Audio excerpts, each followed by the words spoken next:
जय श्री हरि। हेलो दोस्तों, आपका स्वागत है हमारे चैनल भक्ति कथा संग्रह में। आज हम आपके सामने प्रस्तुत करने जा रहे हैं श्रीमद् भगवद गीता के 10वें अध्याय का महात्म्य। भगवान शिव कहते हैं, सुंदरी, अब तुम 10वें अध्याय के महात्म्य की परम पावन कथा सुनो, जो स्वर्ग रूपी दुर्ग में जाने के लिए सुंदर सोपान और प्रभाव की चरम सीमा है। काशीपुरी में धीर बुद्धि नाम से विख्यात एक ब्राह्मण था, जो मुझ में प्रिय नंदी के समान भक्ति रखता था। वह पावन कीर्ति के अर्जन में तत्पर रहने वाला, शांत चित्त और हिंसा, कठोरता एवं दुस्साहस से दूर रहने वाला था। जितेंद्रिय होने के कारण वह निवृत्ति मार्ग में ही स्थित रहता था। उसने वेद रूपी समुद्र का पार पा लिया था। वह संपूर्ण शास्त्रों के तात्पर्य का ज्ञाता था। उसका चित्त सदा मेरे ध्यान में संलग्न रहता था। वह मन को अंतरात्मा में लगाकर सदा आत्म तत्व का साक्षात्कार किया करता था। अतः जब वह चलने लगता, तब मैं प्रेमवश उसके पीछे दौड़ दौड़कर उसे हाथ का सहारा देता रहता था। यह देख मेरे पार्षद भृंगिरिटी ने पूछा, भगवान, इस प्रकार भला किसने आपका दर्शन किया होगा? इस महात्मा ने कौन सा तप, होम अथवा जप किया है कि स्वयं आप ही पद पद पर इसे हाथ का सहारा देते चलते हैं? भृंगिरिटी का यह प्रश्न सुनकर मैंने इस प्रकार उत्तर देना आरंभ किया। एक समय की बात है, कैलाश पर्वत के पार्श्व भाग में पुन्नाग वन के भीतर चंद्रमा की अमृतमयी किरणों से धुली हुई भूमि में एक वेदी का आश्रय लेकर मैं बैठा हुआ था। मेरे बैठने के क्षण भर बाद ही सहमा बड़े जोर की आंधी उठी। वहां के वृक्षों की शाखाएं नीचे ऊपर होकर आपस में टकराने लगी। कितनी ही टहनियां टूट टूट कर बिखर गई। पर्वत की अविचल छाया भी हिलने लगी। इसके बाद वहां महान भयंकर शब्द हुआ, जिससे पर्वत की कंदराएं प्रतिध्वनित हो उठी। तदनंतर आकाश से कोई विशाल पक्षी उतरा, जिसकी कांति काले मेघ के समान थी। वह कज्जल की राशि, अंधकार के समूह अथवा पंख कटे हुए काले पर्वत सा जान पड़ता था। पैरों से पृथ्वी का सहारा लेकर उस पक्षी ने मुझे प्रणाम किया और एक सुंदर नवीन कमल मेरे चरणों में रखकर स्पष्ट वाणी में स्तुति करनी आरंभ की। पक्षी बोला, देव आपकी जय हो। आप चिदानंदमयी सुधा के सागर तथा जगत के पालक हैं। सदा सद्भावना से युक्त एवं अनासक्ति की लहरों से उल्लसित हैं। आपके वैभव का कहीं अंत नहीं है। आपकी जय हो। अद्वैतवास नाम से परिपूर्ण बुद्धि के द्वारा आप त्रिविध मलों से रहित हैं। आप जितेंद्रिय भक्तों के अधीन रहते हैं तथा ध्यान में आपके स्वरूप साक्षात्कार होता है। आप अविद्यामय, उपाधि से रहित, नित्य मुक्त, निराकार, निरामय, असीम, अहंकार शून्य, आवरण रहित और निर्गुण हैं। आपके चरण कमल शरणागत भक्तों की रक्षा करने में प्रवीण हैं।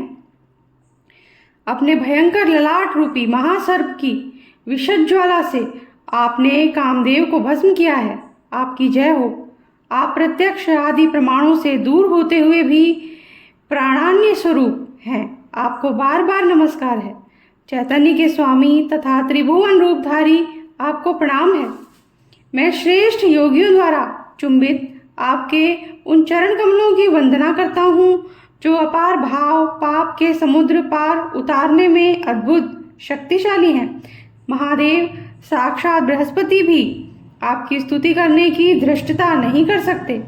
सहस्त्र मुखों वाले नागराज शेष में भी इतनी चातुर्य नहीं है कि वे आपके गुणों का वर्णन कर सकें। फिर मेरे जैसे छोटी बुद्धि वाले पक्षी की तो बिसात ही क्या है।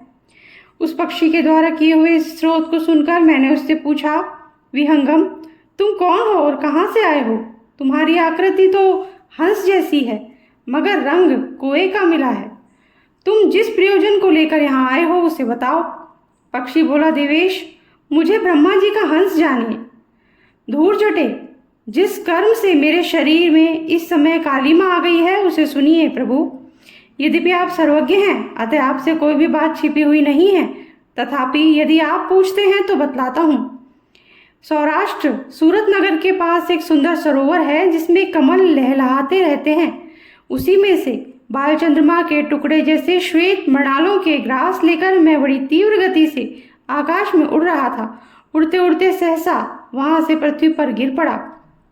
जब होश में आया और अपने गिरने का कोई कारण ना देख सका तो मन ही मन सोचने लगा, अहो यह मुझ पर क्या आ पड़ा, आज मेरा पतन कैसे हो गया। पके हुए कपूर के समान मेरे श्वेत शरीर में यह कालिमा कैसे आ गई।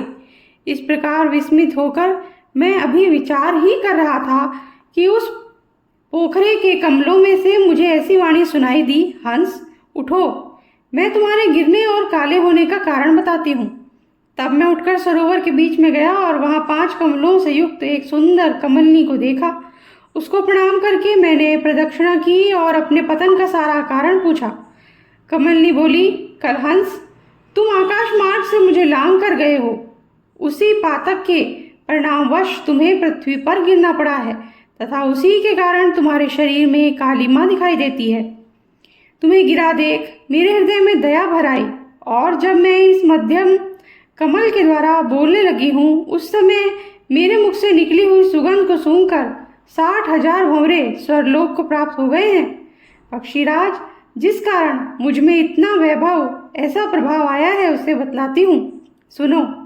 इस जन्म से पहले तीसरे जन्म में मैं इस पृथ्वी पर एक ब्राह्मण की कन्या के रूप में उत्पन्न हुई थी। उस समय मेरा सरोज वदना था नाम। मैं गुरुजनों की सेवा करती हुई सदा एकमात्र पति व्रत के पालन में तत्पर रहती थी। एक दिन की बात है, मैं एक मैना को पढ़ा रही थी। इससे पति सेवा में कुछ विलम्ब हो गया।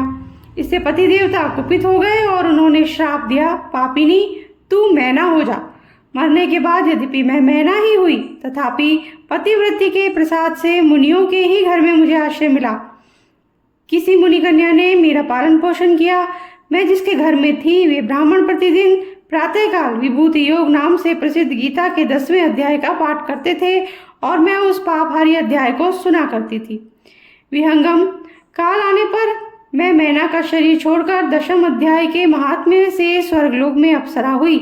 मेरा नाम पद्मावती हुआ और मैं पद्मा की प्यारी सखी हो गई।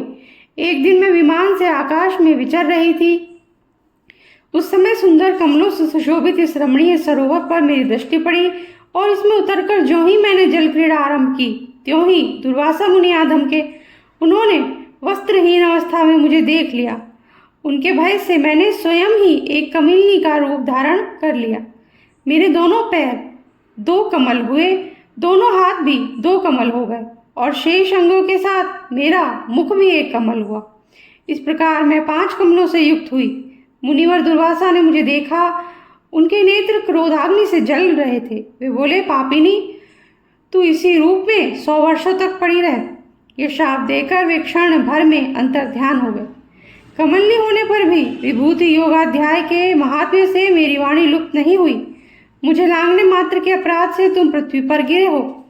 पक्षीराज, यहाँ खड़े हुए तुम्हारे सामने ही आज मेरे शाप की निवृत्ति हो रही है, क्योंकि आज 100 वर्ष पूर्ण हो गए हैं। मेरे द्वारा गाए जाते हुए इस उत्तम अध्याय को तुम भी सुन लो।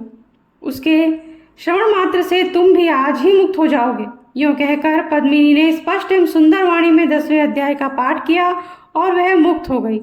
उसे सुनने के बाद उसी के दिए हुए इस उत्तम कमल को लाकर मैंने आपको अर्पण किया है। इतनी कथा सुनाकर उस पक्षी ने अपना शरीर त्याग दिया। यह एक अद्भुत सी घटना हुई। वही पक्षी अब 10वें अध्याय के प्रभाव से ब्राह्मण कुल में उत्पन्न हुआ है। जन्म से ही अभ्यास होने के कारण शैशवावस्था से ही इसके मुख से सदा गीता के 10वें अध्याय का उच्चारण हुआ करता है। 10वें अध्याय के अर्थ चिंतन का यह परिणाम हुआ कि यह सब भूतों में स्थित शंख चक्रधारी भगवान विष्णु का सदा ही दर्शन करता रहता है। इसकी स्नेहपूर्ण दृष्टि जब कभी किसी देहधारी के शरीर पर पड़ जाती है तब वे चाहे शराबी और ब्रह्म हत्यारा ही क्यों न हो, मुक्त हो जाता है तथा पूर्व जन्म में अभ्यास किए हुए 10वें अध्याय के महात्म्य से इसको दुर्लभ तत्व ज्ञान प्राप्त है तथा इसने जीवन मुक्ति भी पा ली है। अतः जब यह रास्ता चलने लगता है तो मैं इसे हाथ का सहारा दिए रहता हूँ। भृंगी रिटे, यह सब 10वें अध्याय की ही महामहिमा है।